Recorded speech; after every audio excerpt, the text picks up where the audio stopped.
Want to watch some cool science? Let's make a lye solution.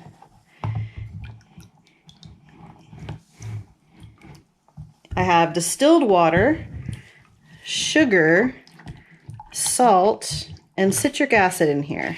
I don't know if you saw how it turned yellow on the bottom.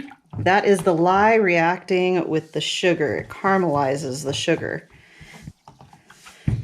Because of the high sugar content and the high concentration of crystals in this water, I have to add the lye very slowly. You'll see this reaction here. If I were to pour the lye in, it would actually start to boil and bubble over. Now, you'd think this would give me a bright orange soap, but it actually doesn't. Ooh, look at that. It will give me a regular colored soap, slightly more tan than if I had no sugar in there. Part of this reaction is also to the citric acid, but it is really fun seeing a white powder go into a clear liquid and see it turn this bright orange. See, I just heard it bubble up a little bit there. You could hear it go. And that's why you have to add the lye very slowly, and why I'm wearing gloves. So we've gone from that bright, bright orange to a deep orange brown. Can you hear that?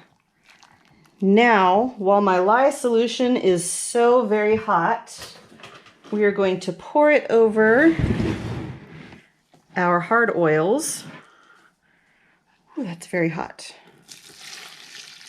And this will melt our hard oils, and then we will add our liquid oils.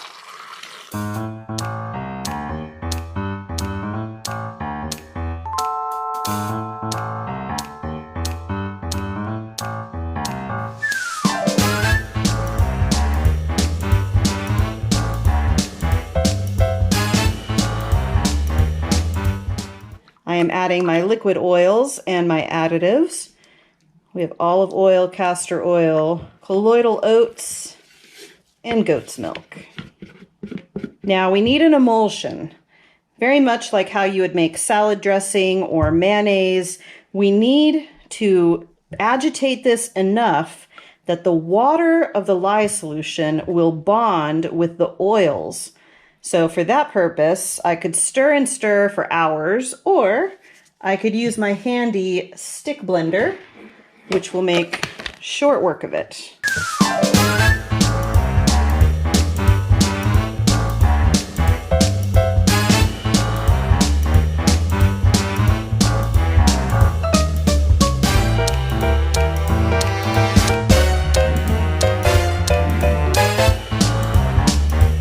Are you kidding me?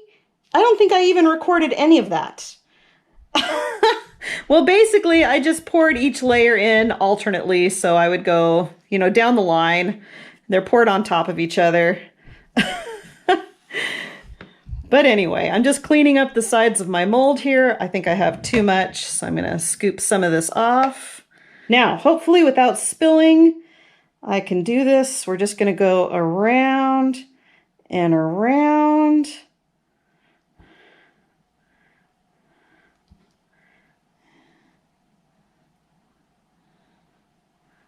And there we go.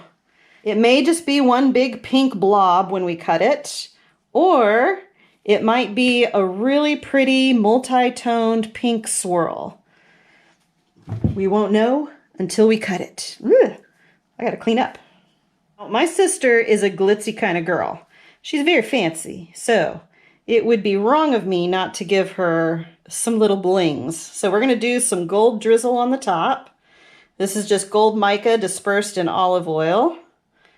And once we get a good amount on there, I'm just going to ever so gently swirl this into the top. But I look at this and I have to ask myself, is this enough bling for her? I don't think it is.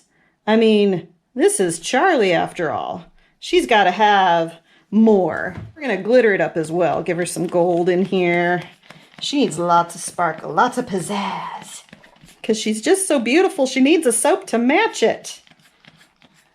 All right, and even that's not enough. I want to drive home the factor that this is a flower soap.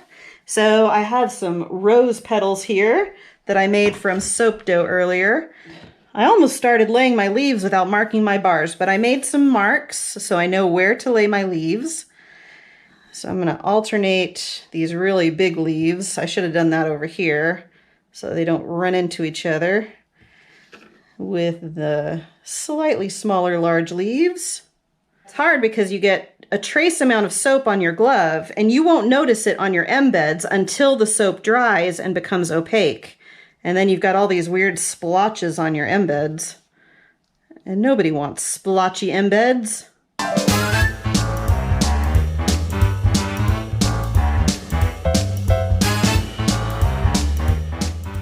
Well, here's our beautiful bar sitting on top of my new toy. I finally got my hands on a multi-bar soap cutter, and I'm super excited about it. This is my first time using it for an actual loaf of soap. So let's see how well I do with making sure I don't cut through my leaves. Now I'll definitely still be using my single bar cutter because this can only do one size, but it can do one size a lot of times. I've always seen videos of people struggling to cut through them, and it's real. This is really hard to push down, and this soap is only 1 day old. Okay, going through, trying to keep a steady pressure on it so I don't have a zigzag cut. And let's see what we've got in the middle here. Oh, that's so fun. Whoops, there goes my bar. Those turned out so pretty. That's my first time doing like a real hanger swirl. So I'm very happy with that. Gorgeous. And the colors turned out exactly the way I wanted them to. Very feminine, very pink, very pretty. Perfect for my sister. So Charlie, I hope you like this. It smells amazing. You said you like rose scents and flower scents. Well, you're getting them. I did steam the top because of ash, and it kind of made the gold glitter get a little muddy in some spots, but it's still really pretty. Shiny, sparkly, beautiful. And it's a super luxurious bar, colloidal oatmeal and goat's milk. It's going to be fabulous. So thanks for coming and watching the cutting of Bouquet.